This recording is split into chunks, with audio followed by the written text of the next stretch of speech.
दोस्तों, जनहित भारत में आप सभी का स्वागत है।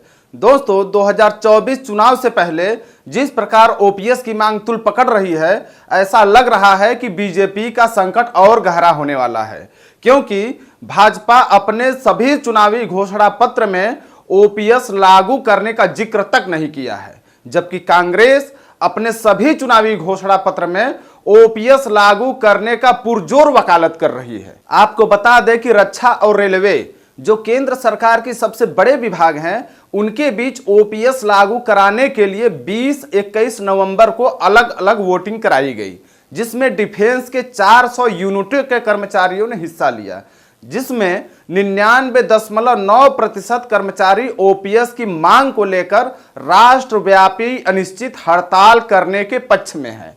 और इसी दिन रेलवे के 7,349 रेलवे स्टेशन, मंडल और जोनल दफ्तर, 42 रेलवे वर्कशॉप और 7 रेलवे प्रोडक्शन यूनिटों के द्वारा भी स्ट्राइक वायलेट के तहत वोट डाले गए। लेकिन रेलवे के कर्मचारियों का रिजल्ट आना अभी बाकी है, क्योंकि उनकी कुल संख्या 11 लाख है। डिफेंस विभाग ने तो ओपीएस को लेकर अपनी मंशा जाहिर कर दी।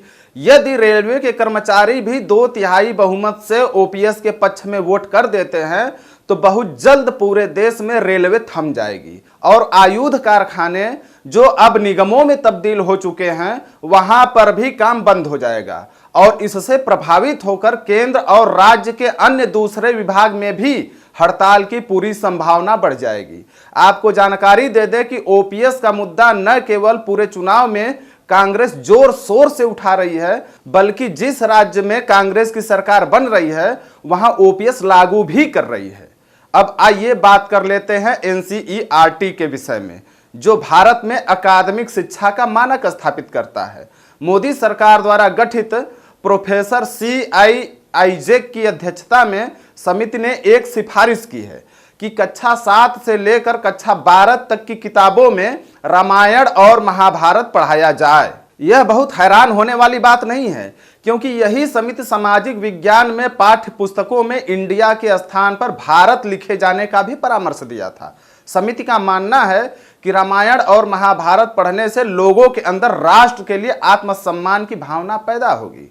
इसका मतलब कि जो व्यक्ति कुरान, बाइबिल, गुरु ग्रंथ पढ़ता है, उसके अंदर राष्ट्र के प्रति सम्मान की भावना नहीं होती है। और क्या ऐसा करने से गैर हिंदू धर्म की भावनाएं आहत नहीं होगी? आपको जानकारी दे दें कि भारत नामक वर्तमान राष्ट्र का निर्माण औपनिवेशिक काल में हुआ, जब अंग्रेज बुरी तरह भारत का शोषण कर रहे थे। उससे पहले उत्तर और दक्षिण भारत के साम्राज्यवादी राज व्यवस्था अलग अलग थी, और जब अंग्रेज शोषण कर रहे थे तो भारत को आजादी दिलाने के लिए हिंदू, मुस्लिम, सिख आदि सभी धर्म से जुड़े लोगों का योगदान रहा है। चाहे गांधी जी रहे हों, चाहे अंबेडकर जी रहे हों, चाहे सरदार वल्लभ भाई पटेल रहे हों, चाहे पंडित जवाहरलाल नेहरू रहे हों, चाहे सर सैयद अहमद खान रहे हों, चाहे मोहम्मद बरेलवी रहे हों, चाहे भगत सिंह रहे हों, चाहे चंद्रशेखर आजाद रहे हों, चाहे राम प्रसाद बिस्मिल रहे हों, अशफाकुल्ला खां रहे हों। ऐसे बहुत सारे नाम हैं जो अपने प्राणों की बाजी लगाकर देश को आजाद कराया। इसलिए भारत के संविधान निर्माताओं को यह लिखते समय इस बात का ध्यान देना पड़ा कि किसी भी अल्पसंख्यक को आजाद भारत में असुरक्षा महसूस ना हो।